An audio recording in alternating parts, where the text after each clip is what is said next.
been a real enjoyable time for me to get to know Keith a little bit more over the recent weeks. You may know that he's on staff at our church in Bath, and he's over a ministry they call the Bring Leaders Around You in the church. And I made copies. I thought, oh, he'd like to see that. And then I saw what his major was. I was like, he knows all this stuff. But I'm going to give it to him anyhow. So that is kind of cool. He wrote that he really enjoys exercising, sports, travel, reading, watching movies, and spending time with his fiancée, Charlie. And I'm hoping it's not in that order. So he didn't say anything about long walks on the beach or anything, so I don't know about that. But I think it's really a privilege to have him here with us.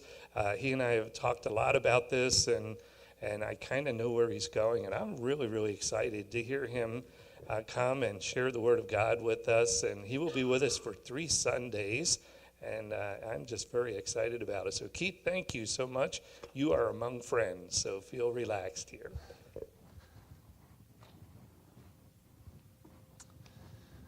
Well, thank you, Pastor Bud. I know we've met probably a little over a year ago.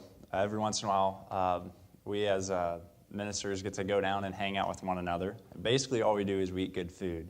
And so Pastor Bud, I met him down there at one of these meetings a while ago. And then when I went through the process of becoming licensed with the Grace Brethren Church, he was there. He didn't actually grade me, but he was there and a part of it. And so we just casually got to know each other, and then he asked if I would be open to come down and sharing with you over the next several weeks. So I'm pumped, I'm excited about it, and I'm looking forward to it. But a little bit about myself, as he mentioned, I grew up in Milwaukee, and I grew up with 3 brothers, and so competition was everything, no matter what it was, whether it was doing something with sports and athletics, or it was simply saying who can thank mom first for the meal. And so I remember I'm number 3 out of the 4. And so we all got along pretty well, but me and my younger brother, we clashed probably the most. And so now, looking back, we're great friends, and I love any chance I get to spend with them. But they're all out in Lancaster, PA, all my brothers, and then my parents are still out in Milwaukee. So being out in Akron, Ohio, and how in the world did I show up in Akron, I have no idea. I remember being in college over in Lancaster and studying to become a youth pastor. And I ran into Pastor Jeff Bogue out there at school, and he's the first one to ever introduce me to this idea of working with college-age students. He goes, "Have you ever thought of that?" I go, "No, I'm a college student. Why would I want to work with college kids?" And he said, "Well, think about it." And I met him, and I still remember processing some of this stuff with one of my buddies out there. And there was this big world map down by our mailroom. And we would joke around, like, if you could go live anywhere, you could go serve God anywhere, where would it be? And we would always pick, like, these cool, remote little islands or nice places down warm in, like, Florida. And I remember the one time, my friend Brett, he asked me, he goes, "Where's the one spot you would never want to go?" And I answered that. I said, "Anywhere between Milwaukee and here, because I hate that drive." And God placed me almost right in the middle of it in Akron, Ohio. So now I know whenever someone goes, "Where do you not want to serve God?" I said, "I've learned my lesson." I literally thought there was nothing in Akron. I knew LeBron was from here, but there was nothing. And now being out here, I have enjoyed it. I love being in Akron. I would say that this is home. And I got to meet my fiancée, Charlie, there working at the church. Every once in a while, I would go help out with the middle school students on the weekends. And there was one weekend in 2014 that they were on a fall retreat. And they said, "Keith, we're gone on this fall retreat, but any of the middle school kids that show up, can you at least teach them?" I said, "Sure, why not? I love middle schoolers. I mean, I feel like I'm a middle schooler at heart." And so the youth pastor there, Pastor Todd, he said, "You know, there's a new volunteer, and she's only been there a couple times, and so, like, you'll just kind of have to help orient her." So I walk in, and I see the woman of my dreams standing right there. I'm thinking, this does not happen. So I was so blown away. I'm trying to figure out what in the world we're supposed to do. She's the only volunteer, and now we got to try to corral all these kids and be able to teach them something. And she is a school teacher, and so she learned early on that any illustration that I do, I should probably get it run through some type of approval, because what I ended up doing was I had a game with marshmallows with middle schoolers in in their student center, and what ended up happening was all the marshmallows got caked onto the floor, and they made a rule off of me saying there's no more marshmallows used in the student center. So I'm like, well, there we go. She's in for it, and it's great. She has been able to help me so much in my journey with Christ and to be able to see usually how I view God and how that's kind of tainted. So that's where we're going to go today, but I also have my boss, the director, Chris Amon, here with me. He's basically here to oversee me. He wants to make sure I don't get out of hand. And then Michael Watson is here with us as well, and he's one of our interns with the New Perspective Young Adult Ministry. So growing up in the church, my dad was a pastor. Nobody ever taught me this, but my view of God was that God is a disappointed God, that he's an inspecting God, and that he's impersonal. He doesn't want to have like a real relationship with me. I would read like John 3:16 and say, okay, well, God died for everyone, so I'm just kind of lumped into that. But I could never gain his approval. So through sports and through competition, I had this mindset of I have to prove myself. I have to go and make sure I can be approved not only by my coaches, not only by my teammates, the opposing teams, but even in my relationship with God, I have to prove myself. And when I would mess up, God was just so disappointed and so inspecting, and he just was out to get me. So that was my mindset growing up, and my fiancée, Charlie, has been processing with me. She introduced me to a book by a pastor that I highly respect and love reading through his material, a guy by the name of Stephen Furtick, and she introduced me to this book of Crash the Chatterbox. So crashing the shatter is what we're going to be talking over the next several weeks. And so what does that look like when we talk about shatter? Shatter is this: the lies that we believe that keep us from accurately and actively hearing God's voice. So the lies that we believe that keep us from accurately and actively hearing God's voice, and that's something that I've always wrestled with, even to this day. It's kind of my default mode of hearing that God is disappointed with me, that he's an inspecting God, and that he's distant. So he doesn't really want anything to do with me.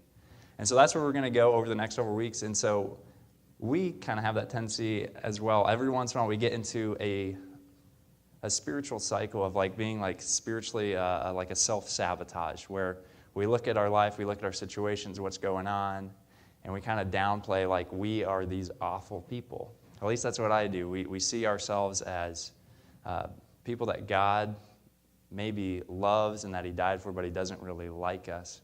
And so that's where we're going to be looking at how do we combat that? How do we fight against that? Because when I grew up and even through college, I thought, you know what? All I have to do is give it over to God, and you know what? He's just going to fix it. He's going to fix these lies. And so if I can just give it over to him, what's going to happen is he'll just fix it and I'll be able to live on with my life. But what I've been realizing as I've been processing this through over the last year is that God not only shows up to save us. I mean, we see that through his son Jesus, how he came to give us freedom for everyone. But what he does is he gives us opportunities to fight, and he gives us tools to fight. And so when we look at crashing the Chatterboxes, this is what we're going to be talking about. And there's 4 areas that I believe that the lies really creep up into our lives. And the first one is through insecurities. Insecurities are not just a lack of confidence. Insecurities are seeing myself as if God didn't quite get the job done. So when I think through my insecurities, I could always fill in this blank. I am never blank enough. I'm never good enough. I'm never talented enough. I'm not smart enough. You know what? I haven't cleaned up my life enough. You know, I can't be used by God. There's all of these things that I could fill in. I'm not being a good enough brother. I'm not being a good enough son. I am never going to measure up. I never have, and I never will. And those are the lies that we tend to believe. They keep us from accurately seeing and actively hearing God's voice. Another way it shows up is through fear. What if they find out? What if they find out you're not smart enough? What if they see your past? What if you fail? What ifs, what ifs? And so there's this fear. The lies will come in. What if God doesn't really love you?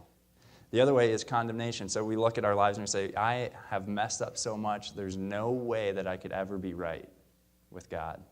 So the condemnation comes in, and we see ourselves that, you know what, God died for me. He died to pay for our sins, to take them on himself. But you know what? That sin, that really made you go distant from God. I don't think he's ever going to help you on that one. So condemnation will sneak in. And then the other one that will sneak in is discouragement.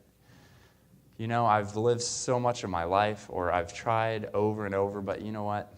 Nothing is happening. The ball just, in a sense, just keeps spinning, and you never get any traction, and you can't move forward. You get discouraged. You get in these ruts. And so when we look at that, I would say those are kind of these cycles of spiritual self-sabotage that the enemy, Satan, would love for us to continue to believe. They're lies that keep us from accurately and actively seeing or hearing God's voice. So what we're going to do is we're going to look at that, and the reason why this is so important, because if we never learn how to fight and attack and combat the lies that Satan brings to us, if we can never confront it, then our callings will never be fulfilled. We'll be able to live a life and never fully live our purpose and our mission for how and why God created us. So if we never learn how, then all we're going to be doing is being stuck in this rut, and we're never going to be able to move forward. And so my goal for us over the next several weeks is to kind of give us some tools that have helped me and that I've learned through not only Scripture but also through a pastor to be able to help guide us on how to combat these Chatterboxes. So we're gonna crash them. We're gonna see what they look like, and we're gonna be able to expose them. So the first one that we're looking at is we're gonna look at God says I am. So the first one is we're gonna be able to see that God says I am, and what he says about me, what he says about you, and how that will help us combat the lies of the insecurities. And so the passage that we're probably gonna spend the most time referring back to over the next several weeks will be Romans chapter 12, verse 2. So Romans chapter 12 and verse 2 is the first one we're going to look at. And Paul here is the author. He writes to the Christians out in Rome, and he says, "Do not be conformed to the pattern of this world, but be transformed by the renewing of your mind. Then you will be able to rest and approve what God's will is, his good, pleasing, and perfect will." So by the renewing of our minds need to be renewed because our natural default is to be able to see ourselves in a way that we believe that we're not good enough, that we will never amount to anything, and that God, you know what, doesn't really approve me. And so we never accurately and actively hear God's voice amongst all the noise. So what we need to do is we need to get, in a sense, some noise-canceling headphones, because all of these voices are bombarding us on a daily basis. I know for me, I hear these voices over and over, and it's not as if someone's out there saying, "Keith, this is who you are, this is how you are a failure." It's the internal voices that will just continue to fight and attack me on a daily basis. So what we're going to do is we're going to look at what God says I am. So when I tend to think of going after something that I don't know, the insecurity in me would say this: "Keith, everyone else knows that," or "You're a young adult. You should know how to. You're a man. You should be able to fix." But internally, I know myself. I'm like, I don't know. So I put on this facade, and I think, you know what? I'm going to have to fix it. I'm going to have to try to fight it the best way I know how. And what we're going to do is we're going to combat it in a different way. And so 2 Corinthians 10, 2 Corinthians chapter 10, verses 4 and 5 is kind of how Paul is referring to when Satan comes with these lies. How in the world are we supposed to combat it? Because what we do naturally is try to figure out the best way that we know how. And here's what he says to the church in Corinth. "The weapons we fight with are not the weapons of this world. On the contrary, they have divine power to demolish strongholds," these lies, these strongholds. "We demolish arguments and every petition that sets itself up against the knowledge of God, and we take captive every thought to make it obedient to Christ." So by the renewing of our mind, we're going to be able to fight in a different way than we know how. So just a little bit for you guys to know me is when I think, or when something happens I feel like I have to fix it, and I don't know how, I'm going to put on this facade, this manly facade, because I don't want to fail. I don't want to look like a failure. I don't want to look weak. I'm going to put on this facade of I know what I'm doing. And so just the other day, I had a flat tire. I was just hanging out with my boss. We were spending some time out of the office brainstorming and planning kind of what the next steps were for New Perspective.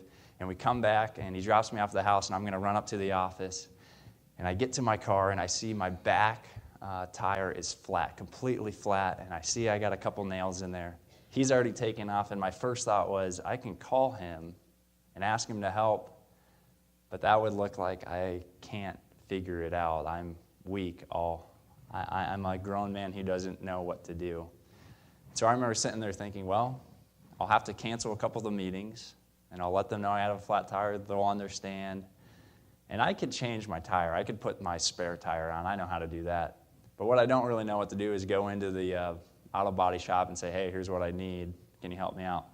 So I live over in Firestone Park, and a gentleman in the church has been so generous to me as I've been an intern to be able to house me. And so I live down in his basement, and I thought, you know what, I could wait till Paul, this is the guy that I live with, I could wait till Paul gets home. And you know what, Paul will understand. I'll say, hey, I changed my tire, will you go help me? So he got home, and I thought, you know what, I need to go change my tire. Hey, man, I got a flat, I'm going to go change it, then you want to help me out. So I go out to the garage, and I see my tire, and I go, you know what, I've changed enough tires where I know you have to loosen the lug nuts before you crank the car up. Otherwise, your wheel's just going to turn. I'm like, I know that at least. So I get the lug nuts off. I crank the car all the way up, and I go, this is pretty easy. Like, I know what I'm doing. And I go to pull off the wheel, and it doesn't budge. Thinking, that's odd. Usually it just slides right off.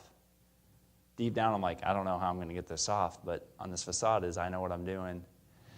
And so I start yanking on it a little bit more, and it's not budging at all. I'm thinking, man, this thing's frozen on here. I don't know what to do. And so I'm thinking, I can't go back in there and ask Paul to help me out because I know, as a young adult, I know how to change my tire. Going and asking for help is going to look weak. It's going to look like I'm a failure. And so these insecurities and these thoughts and these lies start entering my mind. And so I just start cranking on this a little bit more, and pretty soon the car's shaking. And I thought, well, that's probably not the safest thing. So I go back in there. I go, I know I have some WD-40. So I go get some WD-40, and he goes, hey, did you get it off? I go, no, not yet. I think the wheel's like frozen on there, so I'm going to have to get some WD-40 and get it off. And he just threw it out there as an opinion. He goes, have you tried kicking it yet? I go, no, not yet. So I go spray some WD-40 on. In my mind, I'm thinking, what are you supposed to do? Like, just kick it? Like, where are you supposed to kick this? No one's ever taught me. So I go out there, and I remember spraying some WD-40 on these bolts here, and I'm thinking, where in the world are you supposed to kick this tire? It's never occurred to me to kick it. So I look, and I thought, well, it's kind of frozen by the bolts. I should at least kick by the bolts.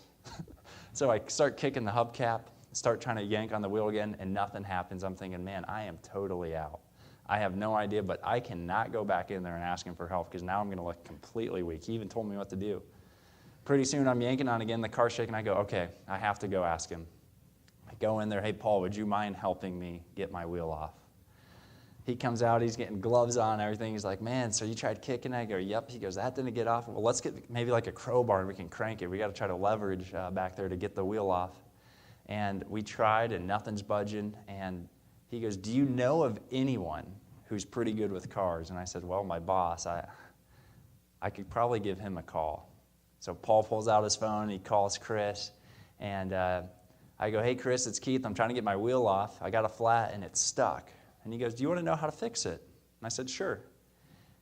And he goes, you just got to kick the tire. And I remember glancing up. I'm on my hands and knees trying to think through what I'm supposed to do, and Paul's there holding the phone. I remember glancing up at Paul, and Paul kind of glancing at me, and we both had this thought of, did you not try that? And we're just silent, and I, in my mind, had to go, you know what, I have to own up to this insecurity, this feeling like a failure, and ask Chris the question, where do you kick the tire? And he basically said, anywhere where it's black and rubber, just give it a tap, it'll fall off. One small little tap, the whole wheel falls off. And I remember Paul going, did you not try that? I go, dude, I didn't know where to kick it. I said, but I didn't want to come back in here and ask you where to kick it after you just told me. So I wasted about an hour trying to figure out how to get my wheel off, when in reality, if I was actually able to just go and be honest, say, I don't know how to fight. And this is where I think Paul's kind of sharing with us. He's saying, you know what? There's so many times we don't know how to fight. but yet we put this facade on, and we don't want to look weak, and we don't want to fail. But these insecurities keep bombarding us, so we need to renew our minds. And we're going to have to use the weapons that God gives us and not the ways that we have always tried. So God says, I am. This is where we're going to look at this life of Jeremiah. Jeremiah was this prophet who, in human standards, was a complete failure. He was called to share a message with a group of people and to be able to proclaim the gospel. And what ended up happening was as he would share it, and he was having no conversions, no one was listening to him, and over and over again, he began to fail. And in my mind, I'm thinking those insecurities had to be rising up in Jeremiah's mind because they happen in me, and I'm human, Jeremiah's human. And we look back to the very beginning of Jeremiah, and here's what God tells Jeremiah. Jeremiah chapter 1, verse 4 and 5. The word of the Lord came to me, saying, before I formed you in the womb, I knew you. Before you were born, I set you apart. I appointed you as a prophet to the nations. At first glance, I'm like, okay, that's great. That reminds me of like the passage that David writes about in Psalm 139. Before I was born, he knew me. But this has been such an encouragement to me because this not only shows how God approves us, but even when. So he looks at the prophet Jeremiah and says, I formed you and I knew you, but he chose him. And when did he choose Jeremiah? Before he was ever born. So many of us, we look at our lives and we go, God, I don't really have too much to offer. I don't really know what to do. I've really kind of screwed up my life. But God would look and he says, I've chosen you. Before you were born, before you did anything so great that I would say, yep, you're mine. And before you ever did anything to screw up your life, he looks and says, I chose you. David got this. He journaled about it in Psalm 139. God has chosen you. He's chosen me before we were ever born. The insecurities, the lies that will come in, want to contradict everything that God says. So the enemy, we hear about him and how he works. And John will write about it in John 8:44. He says that Satan is the father of lies. So if we have these lies, where are they coming from? They're coming from the enemy, and he says that he is the father of lies. In John chapter 10, he talks about Satan being one who comes to rob, to kill, and to destroy, and he doesn't want us to have a value. He doesn't want us to see our sense of victory. And so since he can't steal that, he wants to do everything he can to taint our view of God. He wants us to view God as an inspecting God, a disappointed God, and a distant God. And so here's where we're going through, where what does it look like? What does God say I am? Because he talks about in his word how he is, but how does he view me? If he's chosen me, does he actually like me? And so Satan will use so many ways to taint that view. We look at Genesis. So remember the story of Adam and Eve, and it begins and how he formed them out of the dust of the ground, and out of the rib of man he gave it to woman.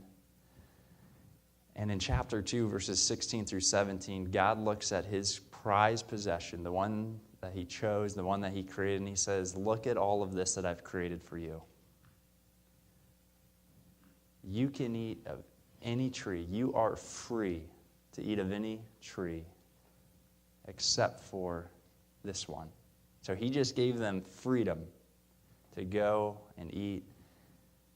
And every time lies come in, they almost often come in the form of a question of what God has already said. So this is one of his tactics, is he doesn't want us to hear what God has to say about you, about me. And so he's going to question it. And check this out. We're going to look over in Genesis. Genesis chapter 3. Genesis chapter 3, we're going to read verses 1 through 11 and catch this. God has already chosen, and he already likes, and he already adores Adam and Eve. And in chapter 3, verse 1, here's what it reads. Now the serpent, who would be Satan, was more crafty than any of the wild animals the Lord God had made. He said to the woman, "Did God really say, 'You must not eat from the tree in the garden'?" The woman said to the serpent, "We may not eat from the fruit of the trees in the garden, but God did say, 'You must not eat from the tree that is in the middle of the garden, and you must not touch it, or you will die.'" "You will not surely die," the serpent said to the woman, "for God knows that when you eat from it, your eyes will be opened, and you will be like God, knowing good and evil." When the woman saw that the fruit of the tree was good for food and pleasing to the eye, and also desirable for gaining wisdom, she took some and ate it. She also gave some to her husband who was with her, and he ate it. Then the eyes of both of them were opened, and they realized they were naked, so they sewed fig leaves together and made coverings for themselves. Then the man and his wife heard the sound of the Lord as he was walking in the garden. In the cool of day, they hid from the Lord God among the trees of the garden. But the Lord called to man, "Where are you?" He answered, I heard you in the garden, and I was afraid because I was naked, so I hid." And he said, "Who told you that you were naked? Have you eaten from the tree that I commanded you not to eat from?" It's crazy. You have this story going on of creation of Adam and Eve, and Satan will use the tactic of questioning something that God has already said. So we look at, what does God say about me? What does he say about you? He says that we are loved. We see that in John. He says that you are chosen. He says that we are redeemed, that we're forgiven, that we're adopted sons and daughters. That out of everyone, out of all things in creation, he's looked at us and he's placed us in a spot that's higher than nature. We're to rule it and to subdue it. And he looks and he says, "You are the one that I love. And I don't just love you because I have to. I actually like you. I have set you apart. I value you." And so out of this, we see that if God truly says this about me, then why is it that I talk to myself and I allow these lies to come crashing in? Why are these Chatterboxes just building up all around me saying, "Keith, you're no good"? He takes what God has already promised or said and he forms it into a question. My fiance and I have, as you know, anyone who's married in here, you grow a little bit closer and you start understanding not only their preferences and what they like, but also how to communicate. And so probably a month ago or so, we were hanging out with Paul, who's been a great influence in my life, and we're hanging out with him, and we're talking about family dynamics and stuff. And I remember sharing a little bit of my brothers and how we interact and how we talk to each other, and a little bit of what's going on in my younger brother's life. I love him, and he's still in school, and he's wrestling with some stuff. So I remember sharing a little bit like, "Man, I just feel really burdened for my brother." And my fiance asked this question, and she asked this question that said, "When's the last time you talked to your brother?"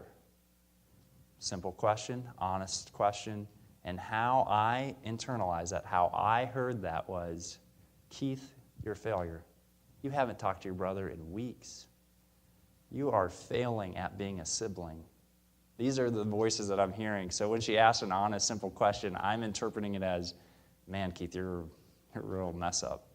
You can't even keep in communication with a brother, and you're only a phone call away." And I remember Paul kind of looked at me and he goes, "You're not hearing that question right, are you?" Go, "No, to be honest, I'm hearing that I'm such a failure that I haven't talked to my brother." And Charlie goes, "That's not what I was asking at all. I was just asking, when was the last time you talked to him?" And so often, I misinterpret how God views me. Because the questions that I have are, does he really love me? Will he actually use me? Will he actually take my story and redeem it, or am I just a complete failure that has no hope? And God looks at Adam in this similar spot of feeling afraid and ashamed, and he asks this simple question that counters Satan's, and he asked, "Where are you?" Why did he ask Adam where he is? Because God, the one who created all things, I'm pretty sure he has like a tracking device on his creation, so he probably knows where Adam's at. And he asked Adam this question, this simple question, where are you? And it was for Adam to be able to locate himself. What does that look like for you? Are we able to locate? That's one of the tactics we can do. Can we locate the lies and where they're coming from? Because whoever told you that you were unworthy of love until you cleaned up your act? Whoever told you you were, the way that you talk and the things that you have to say are meaningless and people are just waiting for you to shut up? Whoever told you you're not good enough and you're not going to make a lasting impact?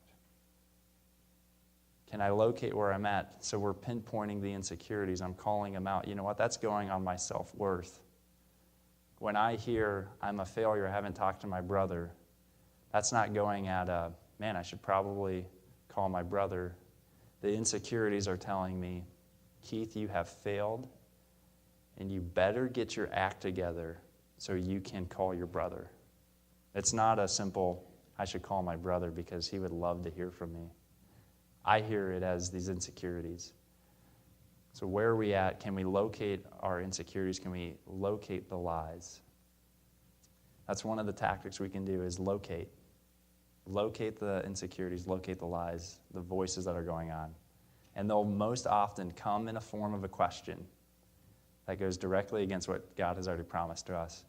So whoever told you that the skills that he's given are not good enough, that he really didn't quite get the job done. So if we can locate it, then we start pinpointing whoever told us that. He looked at Adam and he said, who told you you were naked? I never did. Who told you you were a screw-up? I never did. Here's how I view you. I view you. What I say about you is true. In Galatians, we look that he has called us sons and daughters, that we're adopted into his family. We look at Colossians, and he says that, you know what? Colossians 1, he says, you have been redeemed. You are declared righteous. You are chosen and dearly loved. Paul fills up most of his letters with God's truth. He's helping a group of individuals just like myself who don't quite understand how God truly views us. He shows us where we're at, our true identity away from God, and then he says, after you have accepted the truth that God came to pick you up, even knowing the worst part of you, and to draw you closer and to move you forward, he chose us then. Paul is explaining to most of the Christians in the New Testament that our view of God is most often tainted with some insecurities and with some self-doubt. And that he wants to lie and he wants to deceive us that God doesn't love us. And so here's some other things that God says about us. He says that I'm his masterpiece. Ephesians chapter 2, he just talks about how in the world can you become made right. It's through grace. That a loving God looked at me and where I was at in my worst spot, and he said, by grace, unmerited favor, I've chosen you, and that all you have to do is accept that gift and believe it, and that you will become right. He looks, and right after he says that, and he reminds us that, he looks and he says, you are God's masterpiece. I never see myself as a masterpiece. When we look at ourselves, we usually think of, you know what, I'm kind of abnormal. I wish I was skinnier. I wish I had these physical features. I wish I was smarter, and then I would be approved. God looks at us and he says, no, the truth that I say about you is you're my masterpiece. He looks and he says, you know what, you are healed and whole. Yes, you might have some pain, but that doesn't define you. Yes, you may have some scars from some previous mistakes you've made, but that doesn't define you. You are healed. You're made whole. You're made right.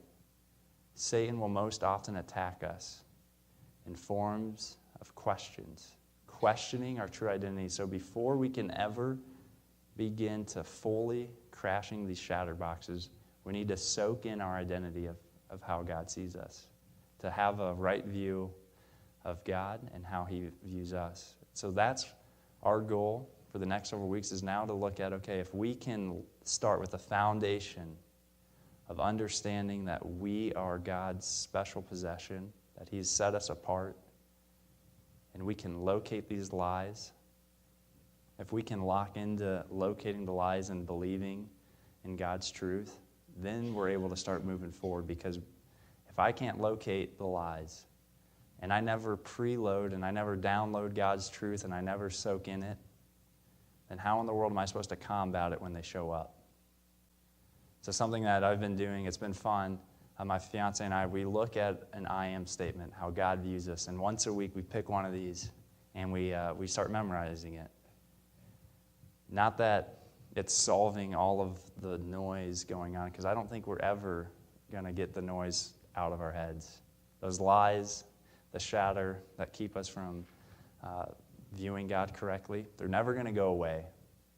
But if we can preload and we can start downloading God's truth and we can start filling our minds, being renewed, then we'll be able to start moving forward. And so that's what we've been doing. We start looking at an I am. What does it look like? How does God view me this week? I am a masterpiece. I am God's masterpiece. He looks at me and He looks at you and He says the same thing. You are God's masterpiece and I love you. So if we can preload that, we're going to be able to move forward. And so that's our goal, that's our hope, to be able to locate the Chatterboxes and to be able to preload God's truth of how He views us. So what does that look like for us? Imagine what that would do. Imagine if we were able to look and we were able to see, you know what? These are the lies that Satan has been telling me and how he's been tainting my view of God. If I can locate those, imagine what that would do. Imagine the freedom that would come to be able to say, you know what? That isn't true. That's what's really going on. Imagine if I can locate those lies. Imagine if we can locate them, because then we'd be able to accurately hear God's voice. Imagine what that would do for us. We'd be able to hear God when He's calling us, when He's speaking to us. Amongst all of the noise, amongst all of the lies, if we can pinpoint it, then we'll be able to accurately view our Father and how He views us. Imagine what that would do. He came to give us freedom. He came to give us life and life to the fullest, but right now when I just hear noise, I don't feel free. I don't feel that my life is on mission and on purpose like He wants me to be. So what I would love for us to do is to be able to pinpoint the lies. So this week, as they start coming up, whether you pull out your phone, whether you pull out a notepad, start jotting them down. Make a column of, here's the lies. I'm not blank enough. My insecurities, I'm not smart enough. I'm not skilled enough. People don't want to listen to me. I have nothing good to offer. Start writing them down. Pinpoint the lies. Locate them. And then on the same page, same document, start putting in some I ams. I feel insecure because I don't know what I'm doing, but everyone else seems to know what they're doing. How does God view me? How does my Father see me? And we'll start being able to build a foundation to be able to move forward. So the next couple of weeks, what we're going to do is we're going to love to look at what does it look like during the fear of the unknowns. There's so many unknowns in this world, and I work with young adults. The biggest question is, what am I supposed to do with my life? What in the world, with all of this freedom, am I supposed to do? There's so many fears. The economy's unstable. What in the world am I supposed to do? And so there's all of these what ifs. We're going to be able to locate not only the lies of what Satan's telling us, but we're going to be able to move forward to say, God, He will overcome those fears. He has shown us a way to combat those through His Word. And then last week, what we're going to do is we're going to look at what does it look like for this condemnation, because Satan will always attack me at my identity. And I'll always feel condemned. I'll always feel shame. How in the world am I supposed to combat that to move forward? So that's my goal. That's my prayer for us. But thank you so much for having me. I'm going to just pray, and then what we'll do is we'll continue on. God, thanks so much for my friends and being able to share a little bit of how you see us. God, we briefly got to scratch the surface of how you view us. And God, I pray that we would be able to locate the lies. And God, I pray that we would be able to preload your truth of how you view us. In Jesus' name, amen.